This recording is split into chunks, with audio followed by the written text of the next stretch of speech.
Hello दोस्तों, दिल की बात में आपका बहुत बहुत स्वागत है।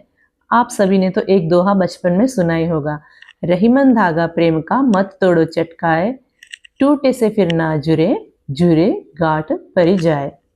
इसका अर्थ यही होता है कि प्रेम में यदि एक बार गांठ पड़ जाए शंका वाली, तो उसके बाद वो कभी भी नहीं जुड़ सकता। किसी से प्यार करते हैं ये जाहिर करने के लिए आई लव यू कहने की जरूरत नहीं होती है। आपकी आंखें सब कुछ के बयां कर देती है। बात यदि बॉयफ्रेंड गर्लफ्रेंड की चल रही हो या फिर हस्बैंड वाइफ की, ये दोनों का ही रिलेशन बहुत ही नाजुक डोर से बंधा होता है। जब इन दोनों के बीच में जो समान प्यार होता है उसी से रिश्ता आगे बढ़ता है। प्यार में सबसे ज्यादा जरूरी क्या होता है? इमोशंस बहुत ज्यादा जरूरी होता है। जहां इमोशंस की कमी आई वहां प्यार कभी नहीं टिकता। अपनी गर्लफ्रेंड को या वाइफ को हैप्पी रखने का सबसे बेस्ट तरीका बताती हूँ। सबसे पहले तो आप उनको वक्त देना स्टार्ट कीजिए। दूसरी बात, आपको हंस के स्माइल करके बड़े इत्मीनान से बात करना है, न कि झल्लाते हुए, चिड़चिड़ाहट से या फ्रस्ट्रेशन से। शुरुआत यदि वहां से होती है तो बिगड़ने के चांसेस वहीं से होते हैं। तीसरी बात, उसको अटेंशन भी देना बहुत ज्यादा जरूरी होता है। अटेंशन मीन्स कभी रह रह के उसकी तारीफ कर दिया करो किसी चीज की। अगर वो इतनी ज्यादा खूबसूरत नहीं भी होगी तो भी वो उसको खूबसूरती की तारीफ कर दिया करो, तुम अच्छी लग रही हो। फिर उसके बाद यदि वो खाना बनाती है तो चलो हर चीज अच्छी नहीं बन रही, कुछ चीज अच्छी बन जाती है तो तारीफ कर दिया करो। यदि तारीफ करने लायक खाना नहीं बनता है तो बोल दिया करो कि उस दिन ज्यादा अच्छा बना था, तो अभी और कोशिश करो, तुम और अच्छा कर सकती हो। क्योंकि डिमोटिवेट नहीं करना होता है।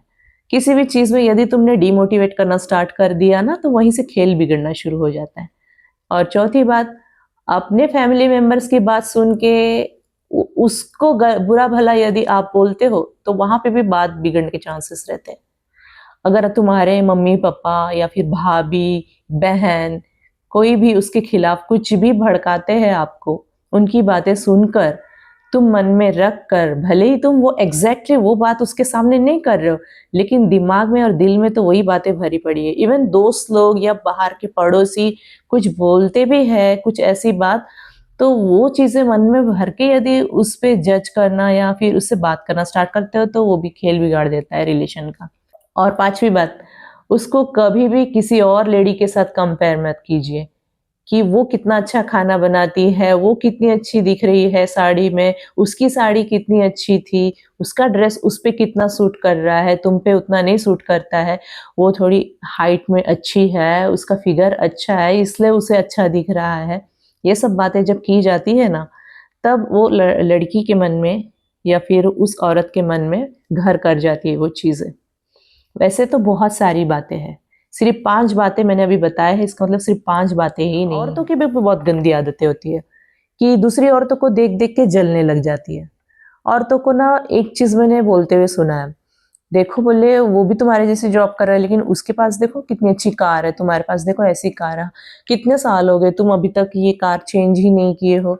और वो देखो ना बोले जिम जाके अपनी बॉडी कितनी अच्छी बना लिया है, बोले तुम देखो, बोले एक बोले तुम ऐसी पड़े रहते हो बिस्तर पे पेट लेके, इतना मतलब तोन निकल आया है, तुम्हें तो कुछ पड़ी ही नहीं है। मतलब बॉडी शेमिंग भी करते हैं, पैसों से भी कंपेयर करते हैं। मैंने ऐसी औरतों को भी देखा है। तो औरतों ने इन चीजों का ध्यान रखना चाहिए कि कभी भी अपने हस्बैंड को दूसरे आदमियों के साथ कंपेयर करके कि उसका घर कितना बड़ा है या फिर उसने अपनी वाइफ के लिए इतना गोल्ड या फिर इतने सारे कपड़े लाके दिए हैं, उसको यहाँ वहाँ घुमाने लेके जाता है, तुम तो मुझे कहीं नहीं घुमाने लेके जाते हो, वो गोवा गया है, वो कश्मीर गया है। मतलब अपनी, देखो एक वर्ड यूज करूंगी औकात या हैसियत तो फिर गलत लगेगा। तो फिर अपनी चादर जितनी है हम उतना ही पैर पसार सकते हैं। हो सकता है उनके पास पैसा हो तो इसलिए वो गए हैं, हो सकता है तुम्हारे हस्बैंड के पास इतना पैसा ना हो, लेकिन हस्बैंड का भी फर्ज बनता है कि चाहे उसके पास पैसा कम भी क्यों ना हो, लेकिन कम पैसों में भी जिंदगी अच्छी जी जा सकती है। ऐसा नहीं है कि पैसा कम है तो आप कहीं घूमना फिरना बंद कर दे। मतलब जो खुशियां आप दे सकते हो ना कम पैसों में भी दे सकते हो। आज की जनरेशन को तो मैं एक ही सलाह देना चाहूंगी, प्यार हो तो फिर उसे सीरियसली निभाओ, वरना उसे न निभाते हुए या फिर उसे क्लोज कर दो, दोबारा पलट के उसके तरफ देखो भी मत। क्या होता है ना, यही जो प्यार है आप लोग 10 साल बाद जब शादी करते हो, अपने पार्टनर से जब हैप्पी नहीं रहते हो, तो फिर 10 साल बाद आपको वो पुराना लव याद आता है।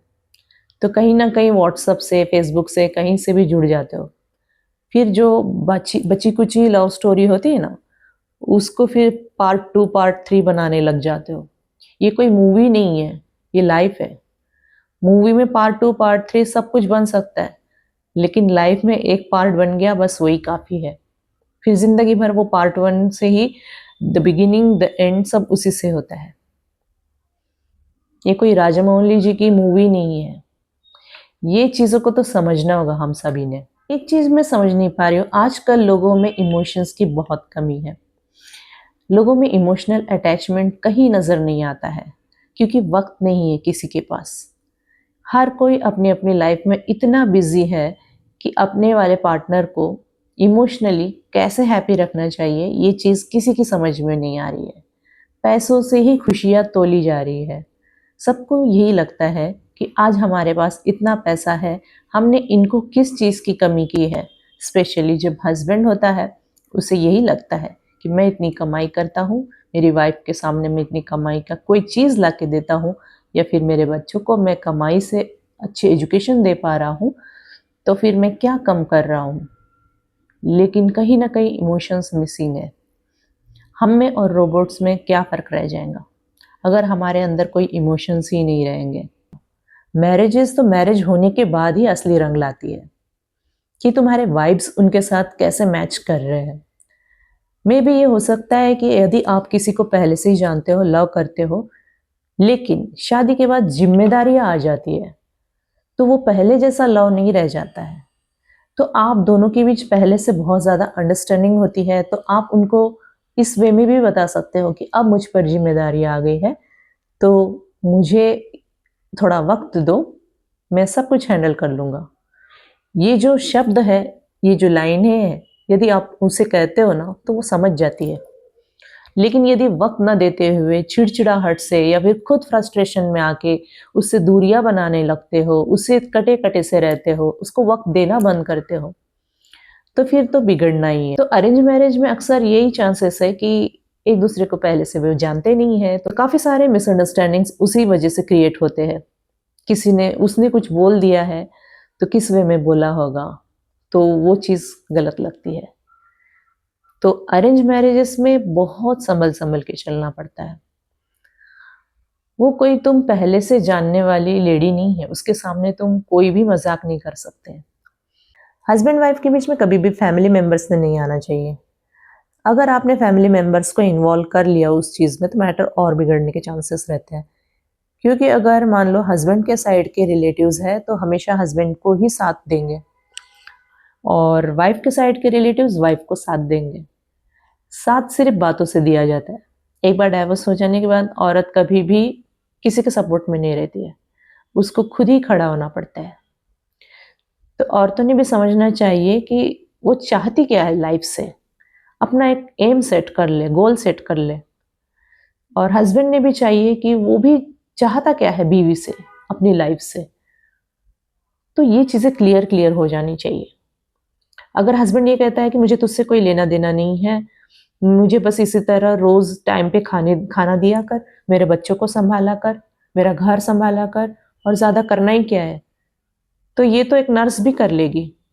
तुम्हें वाइफ़ की क्या ज़रूरत है? वाइफ़ की ज़रूरत नहीं है। वो इमोशनल बैलेंस कहाँ जाएगा फिर? उसके इमोशंस को बैलेंस करने के लिए एक दूसरा इमोशनल पर्सन चाहिए उसको, जो उसे बैलेंस कर रहा हो। उसके इमोशंस के साथ उसका इमोशंस मैच नहीं हो रहा है। आप चाह रहे हो कि सिर्फ़ घर सँभाले, बच्चे सँभाले और आपको सँभाले, मतलब इसीलिए होती है क्या वाइफ़? उसकी और भी रिस्पॉन्सिबिलिटी है कि उसे प्यार नहीं चाहिए होता है? उसको इमोशनली बैलेंस करने वाला कौन है फिर? औरतें इमोशंस पाने के लिए किसी और से फ्रेंडशिप कर लेगी फिर। लेकिन मर्द तो मर्द ही होता है, क्योंकि उसमें इमोशंस तो इतने होते नहीं हैं। तो यहीं पे तो गलती हो जाती है। आप उसको इमोशनली बैलेंस करना नहीं चाहते हो, आप वो जो तुमसे प्यार मांग रही है तो तुम वो प्यार उसे न देते हुए वो इरिटेटिंग लग रही है तुमको, इसलिए कहीं और तुम्हारा इंटरेस्ट चला जाता है, किसी और में वो प्यार खोजने लगते हो, जो फिजिकल प्यार, फिजिकल नीड तुम्हारी पूरी करने के लिए बाहर भटक जाते हो, और ये अपनी लाइफ में घुटते रहती है। ज़्यादा से ज़्यादा क्या होगा, आज की डेट में यही होता है कि ये कहीं और जा रहा है, फिर ये भी कहीं और जा रही है, दोनों को एक दूसरे से कोई लेना ही देना नहीं है। सिटीज़ में तो यही हो रहा है मेरे ख्याल से, आजकल तो मैक्सिमम जगह यही हो रहा है। लेकिन ऐसा करने से क्या होता है पता है, बच्चे देखते हैं, बच्चे भी वैसे ही बन जाते हैं, क्योंकि ये सब समझ में आता है। बच्चे बहुत ज़्यादा एडवांस हो गए आज की डेट में, बच्चों को सब समझ में आता है। इसी तरह हम बात करते रहेंगे। वैसे ये मेरा सेकंड वीडियो है, इसलिए थोड़ा सा मैं स्लो स्लो बात कर रही हूँ। जैसे मैं एक फॉर्म में आ जाऊंगी, मुझे प्रैक्टिस हो जाएंगी तो मैं थोड़ा फास्ट बोलने लगूंगी। मैं बहुत स्लो बोलती हूँ, मुझे पता है। तो मिलते हैं नेक्स्ट वीडियो में। Till then, bye bye.